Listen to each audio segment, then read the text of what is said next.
यं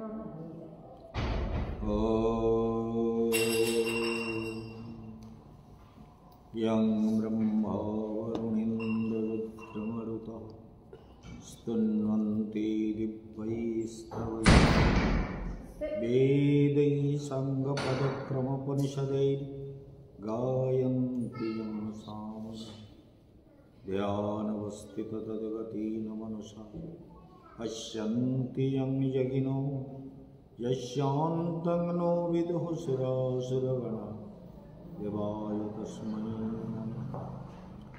नारायणं नमस्कृत्य नरं चैव नरोत्तमं देवीं सरस्वतीं व्यासं ततो जयमुदीरये। वञ्चाकल्पतरुभ्यश्च कृपासिन्धुभ्यैव च पतितानां पावनेभ्यो वैष्णवेभ्यो नमो नमः। सर्वाग्रे परमाराध्य श्री गुरुदेव नित्यलीला प्रविष्ट भक्तिविदाय गोस्वामी महाराजेर चरण कमल वंदना करे तार आशीर्वाद प्रार्थना करी। प्रतिदिनेर गीतार श्रोता भक्तवृंद विद्वत समाज स्नेहमयी करुणामयी वात्सल्यमयी मातृशक्ति सबाइके जानाई आमार हार्दिक अभिवादन। आपनारा गीतार सप्तम अध्याय थेके व्याख्या शुनছেন যে বহুনাং জন্ম নামন্তে জ্ঞানবান মাং প্রপদ্যতে বাসুদেব সর্বমিতি স মহাত্মা সুদুর্লভ।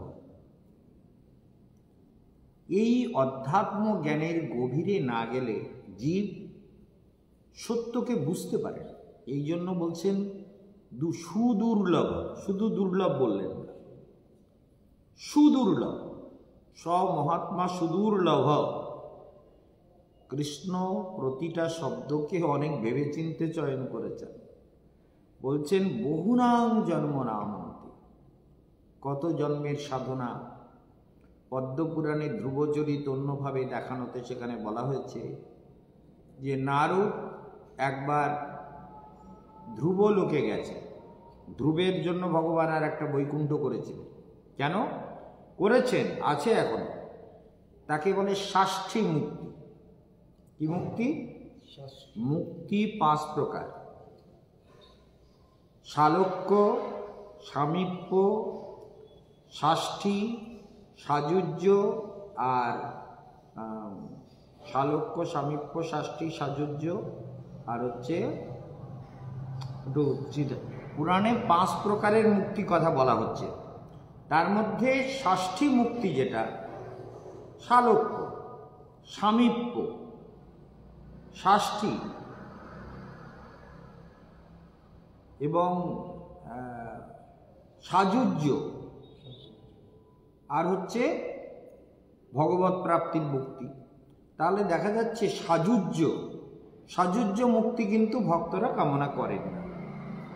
এই জন্য শালক্য মুক্তি আমরা দেখতে পাচ্ছি যে ষষ্ঠী, তার মানে ধ্রুব তপস্যা করেছিলেন। কেন? ওই রাজ ঐশ্বর্য ভোগ রাজ্য সুখ পাওয়ার জন্য। সেই জন্য ভগবান ধ্রুবের জন্য আর একটা বৈকুণ্ঠের মতো একটি বৈকুণ্ঠ নির্মাণ করে দিলেন। এত জন্ম ধরে তপস্যা করেছে। তো একদিন ওই ধ্রুবলোকে নারদ গেছেন।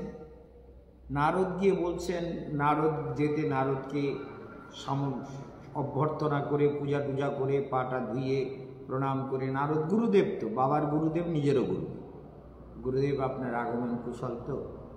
তা নারদ ধ্রুবকে অনেক মঙ্গলের কথা, ধ্রুবলোকে তার মাতা সুনীতিও চলে গেছেন ধ্রুব বৈকুণ্ঠ লোকে। ষষ্ঠী মানে ভগবানের সমান ঐশ্বর্য। ষষ্ঠী, শালক্য, সারূপ্য মানে ভগবানের মতো রূপ লাভ করা। তাহলে ষষ্ঠী মুক্তি হচ্ছে ভগবানের সমান ঐশ্বর্য লাভ করা। সারূপ্য মানে ভগবানের সমান রূপবান হওয়া। আর শালক্য, ষষ্ঠী, সামীপ্য মানে ভগবানের সান্নিধ্যে, ভগবানের নিকটে সেবক হয়ে থাকা। আর সাযুজ্য মানে ভগবানের সঙ্গে যুক্ত হয়ে যাও, মিশে যাও, আলাদা কোনো অস্তিত্ব থাকে না। তো এই যে মুক্তি সকল, তো ধ্রুব ষষ্ঠী মুক্তি লাভ করেছিলেন। যার ফলে দেখা যায় ধ্রুব কুমারের জীবনে অদ্ভুত সব ব্যাপার ঘটে। ধ্রুব কুমার 6 বছর বয়সে ভগবানকে পেয়ে গেল, আর তপস্যা করেছিলেন কতদিন? 6 মাস। 6 মাস তপস্যা করে প্রথমে তো ফল টল খেতেন, তারপরে পাতা, তারপরে যমুনার জল, তারপরে বায়ু, আর খাওয়া বন্ধ করে দিলেন, তারপরে বায়ুটাকেও বন্ধ করে দিলেন। ভগবান আসতে বাধ্য হয়ে গেলেন। তো সেই জন্য ধ্রুবকে বলছেন যে ধ্রুব নারদকে বলছেন, নারদ বলছেন দেখো বহুনাং জন্ম নামন্তে, বহু বহু জন্ম সাধনার ফসল রূপে আমি কিন্তু, আমার মা দাসী ছিল, মায়ের পেটে জন্মে সাধুসঙ্গের ফলে আমার সুকৃতির উদয় হয়। একটা অদ্ভুত ব্যাপার, ভাগবতে প্রথমেই এই প্রকরণটা বর্ণিত হয়েছে। নারদকে বলছেন, নারদ মানে একে ব্যাসদেবকে বলছেন যে আমার মা দাসী ছিল, আর দাসী রূপে আমি মায়ের গর্ভে জন্মগ্রহণ করি, দাসী মায়ের গর্ভে, এবং আমি মা ওই সাধুদের সব সেবা টেবার বস্তু জোগাড় করে দিতেন, কাজ টাজ করে দিতেন ইত্যাদি। মা একদিন কাজ করতে গিয়ে কলা গাছের পাতা কাটতে গিয়ে কলা গাছের গোড়ায় সাপ ছিল, সাপ কেটে মা মারা গেল। তো আমি তখন চিন্তা করলাম কি করা যায়। তার মানে এই একটা অদ্ভুত ঘটনা ঘটেছে। আসলে সাধু সঙ্গের প্রভাবটা কেমন সেটা আমরা দেখতে পাই। অদ্ভুত ব্যাপার, মনে রাখতে হবে। গরম লাগছে যেন মনে হচ্ছে। গরম লাগছে? ফ্যানটা একটা চালিয়ে তো দেখি।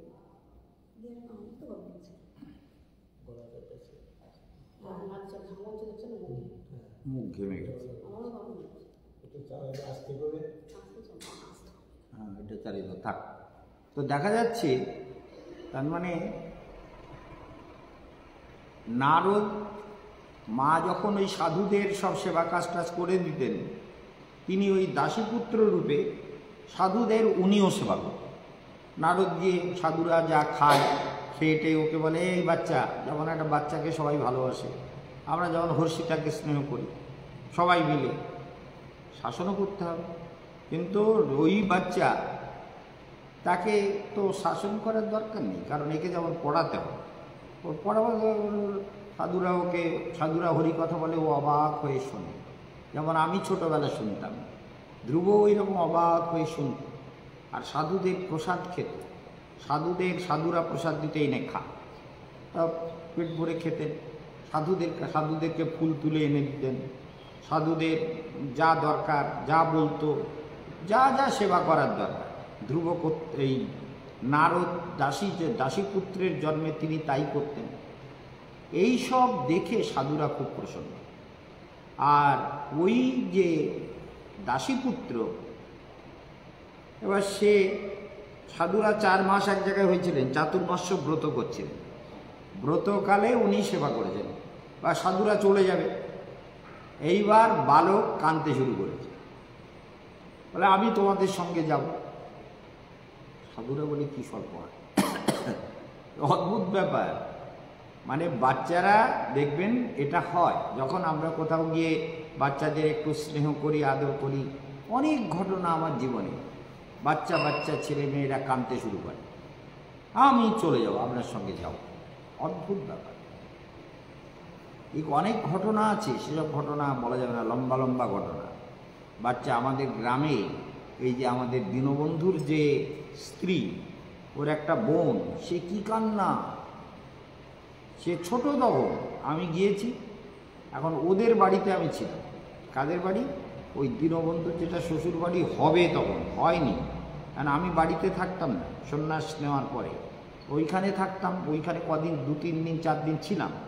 মাকে দেখতে গিয়েছিলাম, মার ক্যান্সার হয়েছে, মাকে দেখতে গেছিলাম। তা আসবো, সে বাচ্চা আর কি কান্না, আমি চলে যাব।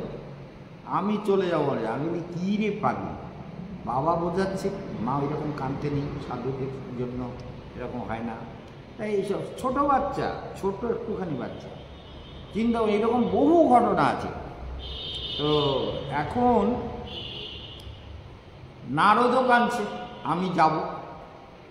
মা বলছে তুই গেলে আমি কারে নিয়ে থাকবো, আমার তো কেউ নেই, একটা মাত্র পুত্র, স্বামীহারা, আমি দাসী, পরের বাড়ি কাজ করে খাই, তা আমার তো কেউ নেই। সাধুরা বলছে দেখো তোমার মার তো কেউ নেই, তো তুমি মার কাছে থাকো, সাধু হওয়ার পর সময় আছে তো, তুমি হরিকথা শুনেছো, আমাদের অনেক সেবা করেছো, আমরা আশীর্বাদ করছি, তোমার মঙ্গল হবে, তুমি আমাদের সঙ্গে যাওয়ার জিদ করো না বাবা, কেঁদো না। অনেক কিছু বলে টলে সাধুরা বুঝিয়ে সুঝিয়ে সাধুরা চলে গেলেন। কিন্তু নারদের মন ভগবানে ডুবে গেছে, ওই দাসীপুত্র কাঁদছে বলে হায় হায়, সাধুরা চলে গেল। মা আমার সব থেকে বড় বাধা, এই মায়ের মোহ আমাকে বেঁধে। ভালো করে শুনবেন, সংসারটা কেমন। নারদ বলছে আমার মাটা যদি মরে যেত তাহলে সব থেকে ভালো হতো। মাটা মরে গেলে আর আমার কোনো বন্ধন ছিল না, তো আমার তো ভাই নেই, বোন নেই, বাবা নেই, কেউ নেই, আত্মীয় নেই, স্বজন নেই। মা দাসীর কাজ করে, মা মরে গেলে তাহলে আমি ভগবানের ভজন করার জন্য চলে যেতে পারতাম। এই নির্জনে বসে বসে ভাবে আর কাঁদে। মা বলে তো কি চিন্তা করি, বলে না না ঠিক আছে, ভগবানের জন্য কাঁদে, চিন্তা করি। আপনারাও ভাববেন যে কীরকম মন তৈরি হয়েছে। এই মন সাধু সঙ্গের ফল। সাধু সঙ্গ যদি ঠিক মতো ওই সরল শিশুর প্রাণে যদি সাধু সঙ্গের প্রভাব ঢুকে যায়, তাহলে সে কিন্তু ভগবানকে অন্তর থেকে ভালোবেসে ফেলে, যেটা আমি ছোটবেলায় ভালোবেসে ফেলেছিলাম, যার জন্য অনেক কেঁদেছি। বৃন্দাবন থেকে শুনছেন ভক্তি যোগাশ্রম থেকে।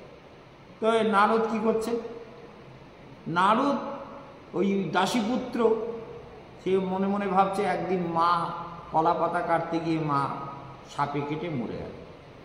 তাই তখন বললে যা গেছে, বন্ধন গেছে, ভগবান আমার বন্ধন কাটিয়েছে, কৃষ্ণ কৃপা করি আমার বন্ধন শেষ করে দিয়েছে। হ্যাঁ, রোগ খণ্ডী সদ্বৈদ্য না রাখে শেষ রোগ। সদ্বৈদ্য যদি হয় রোগের শেষ রাখতে নেই, বাড়তে পারে, যেন রোগের শেষ করতে হবে। সেই জন্য মানে এই তো এইবার আমি রাস্তা পেয়ে গেছি, বিদায় হই। এইবার মাকে যা কিছু করার করে টোরে, যে যা বললো করে টোরে, এইবার কাঁদতে কাঁদতে বনের দিকে দৌড়াচ্ছে, কৃষ্ণ দেখা দাও, কৃষ্ণ দেখা দাও, আকুল প্রাণে কাঁদছে, খায় না। কেউ খাওয়ায়, জঙ্গলের মধ্যে কে খেতে দেবে, তো খাওয়ার নেই, কখনো কিছু পায় যদি ফল টল খায়, খেয়ে দেখে। এইভাবে বনের মধ্যে কাঁদতে কাঁদতে কাঁদতে কাঁদতে গভীর অরণ্যের মধ্যে ঢুকে গেছে। প্রভু আমাকে তোমার করে নাও, আমাকে তোমার চরণে ঠাঁই দাও, আমি এই জগতের মোহ মায়ায় ফাঁসতে চাই না প্রভু। এইবার যখন অঝরে কাঁদছে, ভগবান হঠাৎ করে আবির্ভূত হলেন, অরণ্যের মধ্যে আলোকিত হয়ে গেল। দিব্যস্বরূপ ভগবান জগৎপতি নারায়ণ সামনে প্রকটিত। বলে বালক কেঁদো না, যথাকালে তুমি আমার ধামে যাবে, আমি তোমায় আশীর্বাদ করলাম।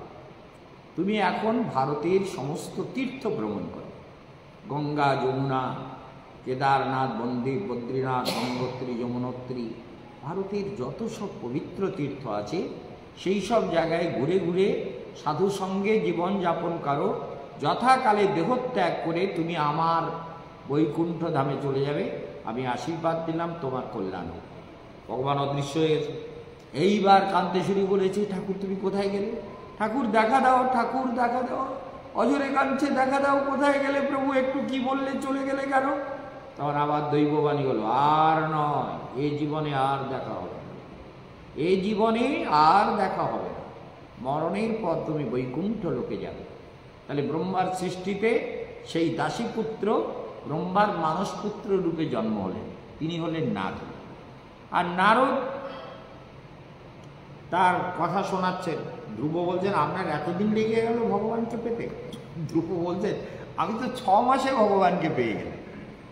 ধ্রুব আর নারদ গল্প করতে করতে যাচ্ছিলেন, 6 মাসে ভগবানকে পেয়ে গেছি তো। নারদ বলছে তাই নাকি? দুজনে বেড়াচ্ছিলেন, দিব্য বৈকুণ্ঠ ধাম ফুলের সমারোহ, শীতল বায়ু, সুগন্ধ মিশে আছে, প্রকৃতি পরম শীতল, পরম সুন্দর, রমণীয়, বৈকুণ্ঠের অপূর্ব শোভা, সব নিয়ে এক পরম আকর্ষণীয় ব্যাপার।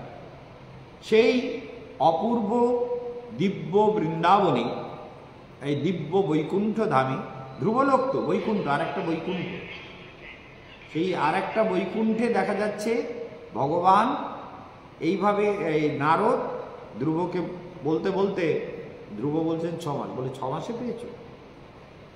এবার পেছনে তাকাও তো, পেছনে তাকিয়ে দেখছে বিরাট একটা সাদা পাহাড়। বলে ওটা কি?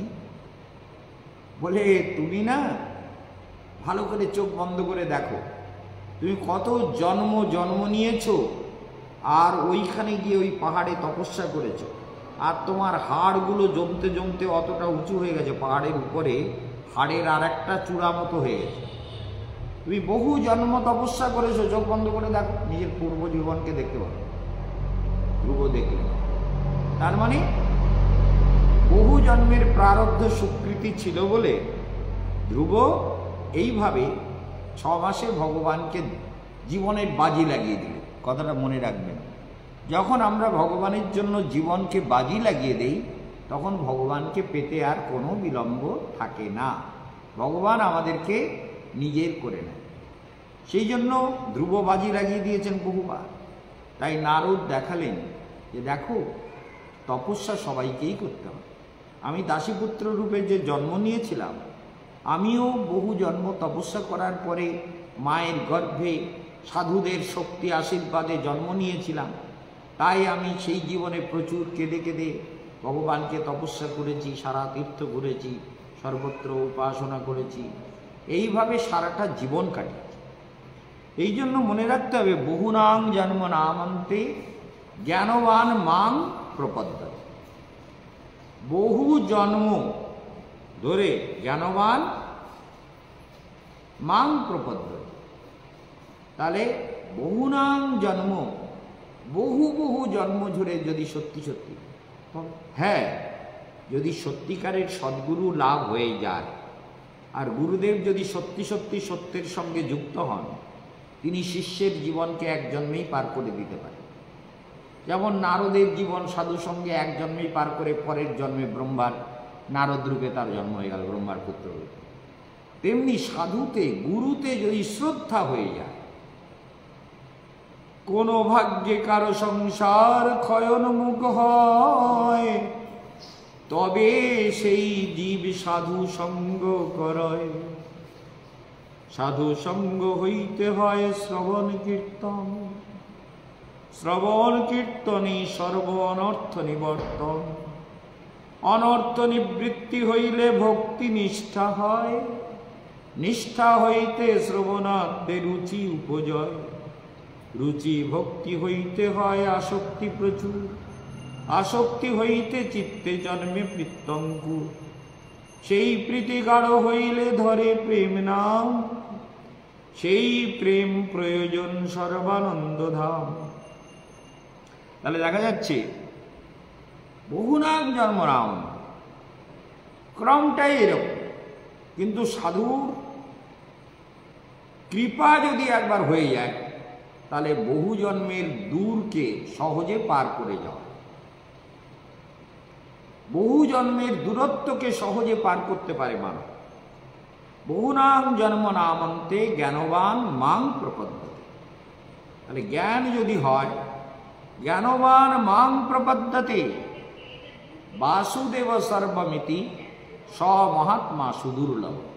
বাসুদেব সর্বমিতি স মহাত্মা সুদুর্লভ, শুধু দুর্লভ না, সুদুর্লভ। এই জন্য মনে রাখতে হবে, সুটা উপসর্গ, মানে শুধু দুর্লভ না, কঠিন না, মহা কঠিন। ভগবান যে সর্বত্র আছেন এই উপলব্ধি আনা কত যে অভ্যাস করতে হয়, কত যে পরিবেশ খুঁজতে হয়, কত যে মন্ত্র জপ করতে হয়, নিরন্তর নিরন্তর নিরন্তর। একটা মুসলমানের দোকানে এইগুলো লিখতে গেলে সেখানে বসে বসে জব করে যাচ্ছে, মোল্লার কাজ করি, আমি আমার কাজ করি, মোল্লা লিখে দিচ্ছে, লিখেছে দেখেছেন, দেখেন দেখবেন মন্দির, রাধা মাধবের মন্দির, চৈতন্য বিহার টিহার লিখেছে, এখানে সব লিখে লাগিয়ে দিয়েছি। এখন তাহলে ওর কাজ করুক, আমি আমার কাজ করি। তো মোল্লার ওখানে বসে বসে সমানে জব করে গেলাম, গাড়িতে আস্তে আস্তে জব করলাম। উপরে এসে কতগুলো প্রাণায়াম বাকি যেগুলো রাস্তায় দাঁড়িয়ে করেছি, উপরে এসে করলাম। সব প্রাণায়ামগুলো করে নিজের সাধন, এটা আমার কাজ, আমাকে কেউ বলবে তারপরে আমি করব। প্রথমে ভ্রামরী প্রাণায়াম বাচ্চাকে করানো দরকার, নিজেদেরও করা দরকার। হ্যাঁ, এগুলো করাও, করো তো, করতে শুরু করেছো তো, তুমি করো তো, এই পার্বতী করো তো,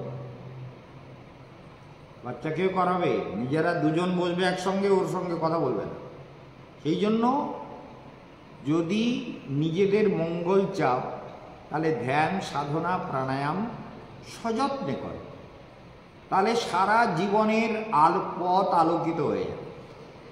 আর গুরু কৃপা হলে জীবের আর কিচ্ছু লাগে না। গুরু কৃপা হলে জীবনের সব অন্ধকার চলে যায়, এটা মনে রেখে, এটাতে কোনো সন্দেহ নেই। সেই জন্য গুরু কৃপাই আমাদের জীবনের সবথেকে বড় সম্পদ, সেটা মনে রাখতে হবে। এই জন্য গুরুতে শ্রদ্ধা না হলে সাধনায় কোনোদিন, সাধন চেতনা কোনোদিন পুষ্ট হবে না, বলবান হবে না। পুষ্ট, বলবান, সেই জন্য মনে রাখতে হবে বাসুদেব সর্বমিতি স মহাত্মা সুদুর্লভ। বহুনাং জন্ম নামন্তে জ্ঞানবানমং প্রপদ্যতে। ভগবানেতে পূর্ণ শরণাগতি, বহু জন্মের সাধনা, বহু জ্ঞান, বহু তপস্যা, বহু সাধু কৃপা। এই বৃন্দাবনে এসে কত সাধুর কৃপা পেয়েছি তার ঠিক নেই। সিদ্ধ কৃষ্ণদাস বাবা আমাদের, যিনি সারা গৌড়ী মঠ যাকে নির্বাত সাধু, গৌড়ী মঠ যখন ভাগাভাগি হয়, বিরাট জেলে সব সাধুদের নিয়ে গেল, সে খুনোখুনি মারামারি হয়েছে। মানে প্রথম যখন প্রভুপাদের দেহত্যাগের পর যখন গণ্ডগোল হয়, তো বাবাজি মহারাজকেও নিয়ে গেছে। ওনাকে দেখতে ভারী সুন্দর, আর তখনকার দিনের এন্ট্রান্স পাস, আর সুন্দর চেহারা, কণ্ঠ কি সুন্দর, তার গান এখনো বাজে। সেই বাবাজি মহারাজ এত ভালোবাসতেন, আমার ভালোবাসা। তিনি জেলখানায় গেছে, তো জেলে নিয়ে গেছে, সে কবেকার কথা, প্রভুপাদ দেহ রেখেছেন যখন। তো বাবাজি মহারাজ জেলখানায় গিয়ে সবাই এটা ওটা আলোচনা করে, জেল থেকে কি করে বেরোবে, কেস কি করে লড়বে, কিভাবে কি হবে, আমাদের দল কোন দিকে যাবে, দলবাজি সব। মঠ মন্দিরে সব দলবাজির জন্য মঠ মন্দিরগুলো সর্বনাশ হয়ে যাচ্ছে। মনে রাখবেন, সেদিন ওই ইস্কনের সাধুটা যে এখানে থাকে, সে আমাকে বলছিল, महाराज जी आप तो बहुत पुराने हैं। वो उससे परिचय हलो तो आप तो सब कुछ जानते हैं, ये पैसा वैसा छोड़ के जाएंगे ना, तो ये लड़ाई का, झगड़े का एक बीज बो के जाएंगे, ये सब सर्वनाश करेगा आपका। ये जितना पैसा है किताब छपवा के सब प्रचार करिए, भोजन कराइए, इत्यादि इत्यादि करा के पैसा को खर्च कर दीजिए, क्योंकि ये पैसा ही सबसे बड़ा पतन का कारण बनता है। पैसा ही जीव के लिए जीवन में सबसे बड़ा विवाद का कारण हो सकता है। তাহলে ये तो सच बात है। প্রভুপাদের পরে দলবাজি, মঠের গুন্ডাগারি, এখনো মঠে মঠে গন্ডগোল, কে কার উপরে যাবে, কে কাকে টাক্কা দেবে, কে কাকে খুন করে দিচ্ছে কত, এরকম হয়েছে প্রভুপাদের সময় এই গন্ডগোলের পর। কিন্তু ওই বাবাজি মহারাজ ওই একটা লোক, অনেক কিছু দেখেছি তো জীবনে। বাবাজি মহারাজের জেলখানায় দেখে সবাই জেলের মধ্যে যে যার দল ভাগ করছে, কে কোন দলে যাবে, কে কোন দলে যাবে। প্রভুপাদের পর তিনজনকে ট্রাস্টি করেছিল প্রভুপাদ, তিনজনকে। মনে রাখবেন এই তিনটে লোক, একটা হচ্ছে অনন্ত বাসুদেব, একজন হলো অনন্ত বাসুদেব, আর একজন হলো পরমানন্দ প্রভু, আর একজন হলো কুঞ্জ বিহারী বিদ্যাভূষণ, যিনি পরবর্তীকালে আমার দীক্ষাগুরু ভক্তিবিলাস তীর্থ মহারাজ। এই তিনজনের নামে প্রভুপাদ পুরো উইল করেছিলেন, এই তিনজনই সমস্ত মঠ মন্দির পরিচালনা করবে। কুঞ্জ বিহারী বিদ্যাভূষণ তার মধ্যে মেইন। অনেক গণ্ডগোল, সেই গণ্ডগোলের মধ্যে কৃষ্ণদাস বাবাজি মহারাজ কী করলেন, জেলের মধ্যে সমানে হরিনাম করে দেন। হরে কৃষ্ণ কৃষ্ণ কৃষ্ণ হরে হরে হরে রাম হরে রাম হরে রাম। সবসময় জপ করে যাচ্ছে নিরন্তর। নাম সিদ্ধ পুরুষ ছিল। জেলের মধ্যে অন্য কোনো কথা নেই। কেউ যদি গিয়ে বলেন যে আপনি কোন দলে, বলে হরে কৃষ্ণ কৃষ্ণ কৃষ্ণ হরে হরে হরে রাম হরে রাম হরে রাম। বলে আপনি আমাদের দলে থাকুন, হরে কৃষ্ণ কৃষ্ণ কৃষ্ণ হরে হরে। খেতে দিলে কিছু খেতেন, কিছু খেতেন না। জেলের মধ্যে জেলের লোকেরা দেখে, বলে এত সাধু জেলে আছে, সবাই মিলে গোল টেবিল করে, সবাই মিলে কত কিছু আলোচনা করে, এ কারোর সঙ্গে কথা বলে না। কেউ কিছু বললে তার উত্তরও দেয় না, শুধু হরে কৃষ্ণ বলে। আমি জীবনে দেখেছি, কেউ যদি গিয়ে প্রণাম করে বলে বাবাজি মহারাজ আপনি আমাকে একটু আশীর্বাদ করবেন আমার এই যাতে কৃষ্ণ ভক্তি হয়, হরে কৃষ্ণ কৃষ্ণ কৃষ্ণ হরে হরে হরে রাম হরে রাম রাম রাম হরে হরে রাম। আর মানে কোনো উপদেশ দেওয়ার ধার ধারেন না। আর বৃন্দাবনে বহুদিন মৌন ছিলেন। এই দাবানল কুণ্ড আছে না, যেখানে কৃষ্ণ দাবানল ভক্ষণ করেছিল, দাবানল কুণ্ড পরিক্রমা রাস্তায় ডান দিকে ঢুকে গেলে দাবানল কুণ্ড, ওখানে মৌনী বাবা নামে উনি প্রসিদ্ধ ছিলেন। কথা বলতেন, এই মাধুগুরি ব্রজবাসীরা যা দিয়ে আসতো তাই খেতেন। তারপর যখন আমি প্রচার জীবনে এলাম, বাবাজি মহারাজ আমার বক্তৃতা শুনে বিরাট মুগ্ধ। বাবাজি মহারাজ কেউ গেলে বলতেন বড় বক্তা কোথায়? গুরুদেব বলছেন কেশবানন্দ আমার থেকে বড় বক্তা। আর বাবাজি মহারাজ বলতেন, আমার খোঁজ নিতেন কেউ গেলে, নন্দগ্রামে গেলে বা আর কোথাও গেলে, ভজন কুটির থেকে গেলে বলতো বড় বক্তা এখন কোথায়? কেশবানন্দ বলতেন না, বড় বক্তা কোথায়? তো এত স্নেহ করতেন।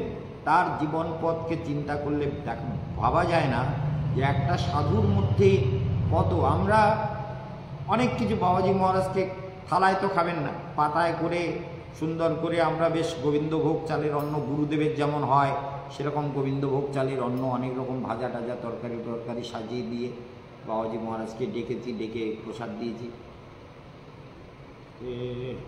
এত কিছু দিয়েছ, এসব অপরাধ করলে মেলে। হরিনামের চরণে অপরাধ হলে এত কিছু খাবার পাওয়া যায়, অপরাধ না করলে এত কিছু মেলে না। কি বলা যায়, আমরা কি আমরা প্রণাম করে বাবাজি এইটুকু বললেন হরে কৃষ্ণ কৃষ্ণ, আর কিছু বললেন? সব অপরাধ করলেই জোটে অনেক কিছু, সুখের বস্তু অপরাধ করলে। এত আমার মতো এত ব্যাখ্যা করে বলছেন না, একবারই বললেন অপরাধ করলে এইসব জোটে। সবগুলোকে মাখিয়ে একসঙ্গে করে দ্বিতীয় সুক্ত যে চাটনি ফাটনি যা কিছু করেছি, অন্ন টন্ন সব একসঙ্গে করে যেটুকু খাবার খেয়ে নিলেন, পাতাটা আমাদের তুলতে দেবেন, পাতাটা নিজে তুলে নিয়ে ফেলবেন। অথচ তিনি আমাদের কাকা গুরু, আর আমরা তাকে গুরুদেবের মতোই ভক্তি করতাম। গুরুদেবের থেকে কোনো সিদ্ধ মহাত্মা ছিলেন তো? জেলের লোক বলে ও সাধু তুমি তো কিছু বলো না, কারণ তুমি খাওয়াটাও না, খাবার দেই, কখনো খাও কখনো খাও না। হরে কৃষ্ণ কৃষ্ণ কৃষ্ণ হরে হরে হরে রাম হরে রাম। তারা পুলিশকে বলে হরে কৃষ্ণ বল, হরে কৃষ্ণ বল, হরে কৃষ্ণ কৃষ্ণ। এইরকম গুরুদেব আমি যখন মাধব মহারাজের মঠে একদিন, আমাদের নারায়ণ মহারাজ ছিলেন, দেহ রেখেছেন ওই গোবর্ধনে যে মঠটা, ওই মঠটা করেছেন নারায়ণ মহারাজ। কেশবজি গৌড়ীয় মঠের উনি আচার্য হয়েছিলেন বামন মহারাজের পর। তো ওই নারায়ণ মহারাজ ওই মঠটা করেছেন, কিন্তু ওই যে মঠের পাশ দিয়ে আমরা ঢুকি গোবর্ধন, তো নারায়ণ মহারাজের তৈরি গৌড়ীয় মঠ। তো নারায়ণ মহারাজ আর আমার বক্তৃতা ছিল, আরও অনেকে ছিল। তা নারায়ণ মহারাজের বক্তৃতা ছিল, আবার আমি বক্তৃতা করছি। বক্তৃতা দিয়ে আমি বাবাজি মহারাজের কাছে প্রণাম করতে গেছি। ওই মাধব মহারাজের মঠ, ওই যেখান থেকে আমরা এই কোনা মতো আছে না, একদিকে অটো চলে যাচ্ছে আর একদিক দিয়ে আমরা যে যাচ্ছি, ওই যে কোন যেটা, ওইটাও কিন্তু মাধব মহারাজের মঠ, বিরাট মঠ। ওটাকে বড় মঠ বলা হতো তখন, মানে অনেকটা জায়গা নিয়ে বেশ অনেক কেস। তা গিয়ে প্রণাম করছি সাষ্টাঙ্গে প্রণাম। বাবাজি মহারাজ বলছে তোমার বক্তৃতা শুনে আমি ঘরে থাকতে পারলাম না, আমি তো বাইরে বেরিয়ে চেয়ারে বসে তোমার বক্তৃতা শুনলাম। কীরকম ভালোবাসতেন চিন্তা করুন। এত বড় মহাপুরুষ কারোর সামনে কথা বলেন না, হরে কৃষ্ণ ছাড়া বলেন না। কেশবানন্দ তোমার বক্তৃতা আমাকে ঘরে থাকতে দিল না, আমি বাইরে এসে তোমার মাইক কিন্তু চারিদিকে বাজছে, সবাই শুনতে পাচ্ছে, উনিও ঘরের থেকেও শুনতে পাচ্ছেন, কিন্তু আমি ঘরে থাকতে পারলাম না, তোমার বক্তৃতা শুনে বাইরে চলে আসলাম। চিন্তা করুন তাদের স্নেহ আশীর্বাদ কেমন। দিল্লিতে নিয়ে গেছি, দিল্লিতে গিয়ে অল ইন্ডিয়া ইনস্টিটিউট, সে বিরাট ঘটনা। উনি খাওয়া বন্ধ করে দিয়েছিলেন, আল্লাহ চলুন গুরুদেব বলেছেন আপনাকে নিয়ে যেতে। আমি ম্যালেরিয়া হয়েছিল, সেই অবস্থায় কিচ্ছু খাইনি, 3-4 দিন ধরে জ্বর ভুগেছি, ওষুধ খেয়েছি, ক্লোরোকুইন খেয়েছি, খেয়ে জ্বরটা তো গেছে কোনো রকমে, কিন্তু দুটো অন্নও খাইনি। জেনে মনে রাখবেন গুরু সেবা কাউকে বলে। গুরুদেব বললেন বাবাজি মহারাজকে নিয়ে যেতে এবং সেবা করবার জন্য 2জন সেবক যাচ্ছে, একজনের নাম হরিপ্রসাদ আর একজন গোবিন্দ, আর কেশবানন্দ যাবে ব্যবস্থা করার জন্য। আমি তখন কিন্তু ভাত গিলিনি, আমি ম্যালেরিয়ার রুগী, পেটে কিছু যায়নি, আর গুরুদেবের আদেশ। আমি এইটা হচ্ছে জীবন, শিষ্যের জীবন। গুরুদেবকে গিয়ে সাষ্টাঙ্গ প্রণাম করলাম, বলে যাও বাবাজি মহারাজকে নিয়ে। সোজা গাড়ি এসে দাঁড়িয়ে আছে তো গেটে, আমি সোজা গিয়ে বাবাজি মহারাজকে প্রণাম করে গাড়িতে বসলাম। চলো, না খেয়ে ওই জ্বরের পরে সোজা Delhi all India institute of medical science, যাকে বলে এইমস, সেখানে গিয়ে ইএনটি ডাক্তারকে দেখিয়ে অনেক ঘটনা। ডাক্তারকে আমি বললাম যে একজন সিদ্ধ মহাপুরুষকে নিয়ে এসেছি, আপনি যাবেন কিনা বলুন। आप जाएगा या नहीं, वो सिद्ध महात्मा है, वहाँ नहीं रहे थे, हम लोग जबरदस्ती ले आए। ডাক্তার অনেক চেষ্টা করলো, বেড ভর্তি করাবার জন্য পারলো না, ডাক্তার নিজে নিচে নেমে গেল, কারণ উনি তো তখন উঠতে পারছেন, উনি তো খাওয়া বন্ধ করে দিয়েছেন অনেকদিন থেকে, গলা বন্ধ করে দিয়েছেন। ডাক্তার নিজে গিয়ে দেখলেন নিচে। এ হচ্ছে কেশবানন্দের পাওয়া। আপনি যাবেন কিনা? आप जाएंगे या नहीं बोल दीजिए, बहुत बड़ा अपराध लगेगा आपको, सिद्ध महात्मा है। बोले इतने लोगों का लाइन है भैया, थोड़ा माफ करना, मैं देख के आता हूँ। और ওখান থেকে রাম মনোহর লোহিয়া হসপিটালে নিয়ে উনি ব্যবস্থা করলেন, ওখানে গিয়ে ভর্তি করলেন। এত ভালোবাসতেন। সেখান থেকে নন্দগ্রামে, ওখান থেকে সুস্থ টুস্থ করিয়ে ট্রিটমেন্ট করে নন্দগ্রামে নিয়ে রাখলাম। নন্দগ্রামে সনাতন গোস্বামীর ভজন কুটির যেখানে, ওখানে উনি থাকলেন।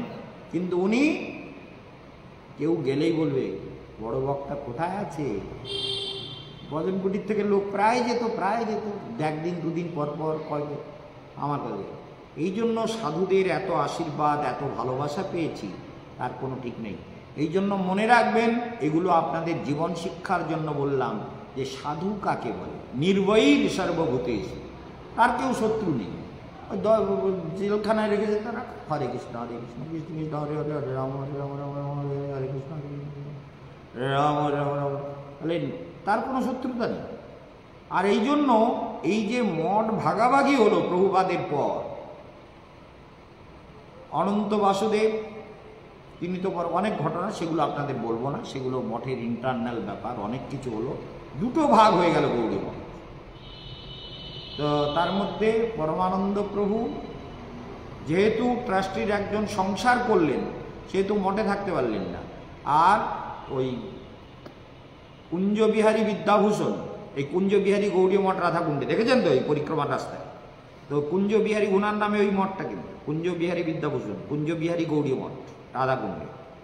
তাই জন্য কুঞ্জবিহারী সংসার ত্যাগ করে রাতারাতি সন্ন্যাস নিয়ে চলে গেল, 2টো ভাগ হয়ে গেল। এই যে ঘটনাচক্রগুলো চলে, তাহলে যদি সাধু সত্যি সত্যি সাধনা করে, যেমন আমার গুরুদেবের মঠে গণ্ডগোল হলো, আরে থাক তোরা খা, আমার দরকার নেই, আমি আমার সাধনা করব, আমি আমার উপাসনা করব, আমার গুরুদেবের আশীর্বাদ আমার সঙ্গে, গুরুদেব নিরন্তর আমার সঙ্গে আছেন, গুরুদেব নিরন্তর আমাকে রক্ষা করছেন এবং করবেন সারা জীবন। আর যে গুরুর আদেশ পালন করবে, চিন্তা করুন, এই অসুস্থ অবস্থায় আমি দিল্লি চলে গেলাম, শিষ্য হলে বলতো গুরুদেব আমি তো 4 দিন থেকে জ্বরে, আমি একটু কিছু খেয়ে যাব। তাহলে গুরুদেব আদেশ করেছেন খাওয়া, মরবো তো মরবো, বাবাজি মহারাজের সেবা করে সাধুর সঙ্গে গিয়ে মরবো, এ আমার জীবন। এটা আপনারা মনে রাখবেন যে কেশবানন্দ এমনি তৈরি হয় না। কেশবানন্দ তৈরি হতে গেলে জীবনে অনেক ত্যাগ স্বীকার করতে হয়, অনেক তপস্যা করতে হয়, গুরুর চরণে অনেক ভক্তি রাখতে হয়, গুরুতে অনেক বিশ্বাস স্থাপন করতে হয়, গুরুতে সমর্পণ করতে হয়, তা না হলে কেশবানন্দ হওয়া যায় না। এটা মনে রাখবেন। হরে কৃষ্ণ কৃষ্ণ কৃষ্ণ হরে হরে, হরে রাম রাম